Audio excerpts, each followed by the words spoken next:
Hello guys, welcome back to my YouTube channel. Nandito tayo ngayon sa Wilcon, Fairview. So ngayon bibili tayo ng wall tile kasi magpapakabit tayo. So ang napili natin na size 30 by 60. So gagawa na lang tayo ng pattern. Dalawang klase yung bibili natin para medyo maganda. Yeah. Siyempre mas maganda yung may dating pero mas mura din. Atay tayo sa budget eh.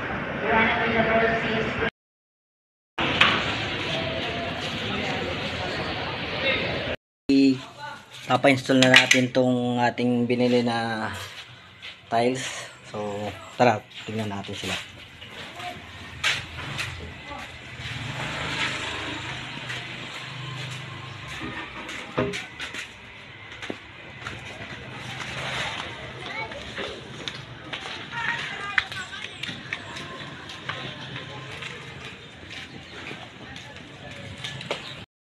Guys, na setup ng ating gundula or monkey bar ang tawag dyan, oh. Yan, tapos nangiram lang tayo ng zipper lens para may patungan o may tungtungan. Tapos mayroon tayong lubid dyan tayo dun sa tile setter na magkakabit ng tile sa wall.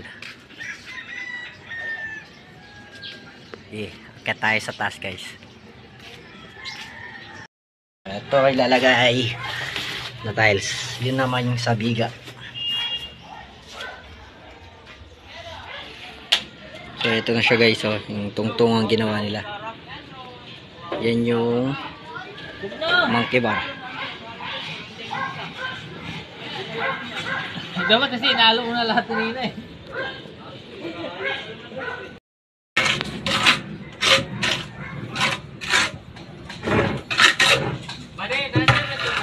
Ha? Oh.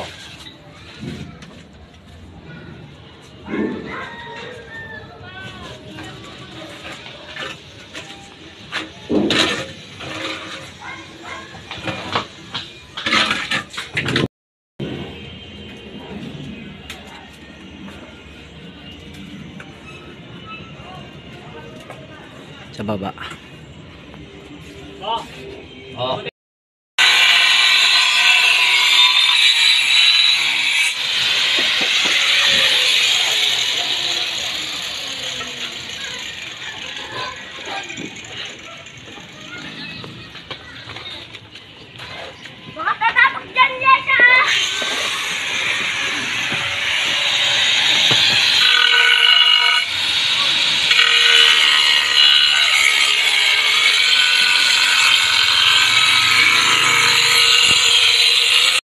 Naman na nakaharang guys, kaya safe din. Tsaka nakaklam yung sa wall yung monkey bar. So yun, nakalatag na siya, oh. Sana hindi kapusin ang ating tiles. Ito yung isang kasama natin guys, siya yung taga-cutting.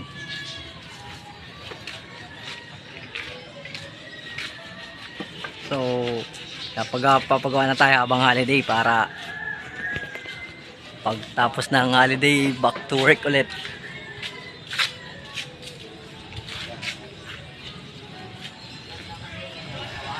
Ito naman yung tile adhesive natin.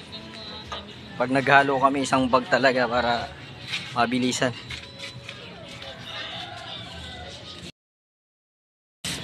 Tapos na yung sa third floor. Yung pattern sana natin na yung dark na tiles sa pinakababa sana yun, pero nabungi kaya sa itaas na lang binaliktad natin. Tapos assorted na siya.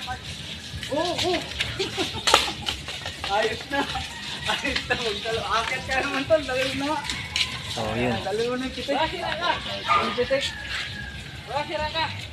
Yan butterboard para sa biga na tiles para may tutungtungan guys.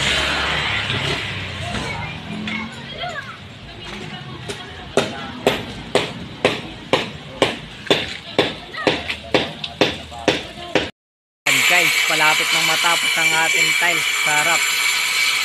May lagay na rin yung orange, oh. So, para sa biga, pero nilagyan natin ng butterboard. Ayun siya, ayan siya.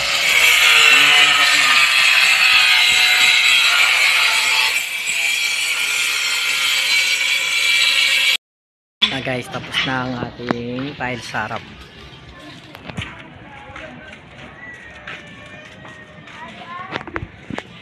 Pero bukas, i-grout na lang siya. Consider it done.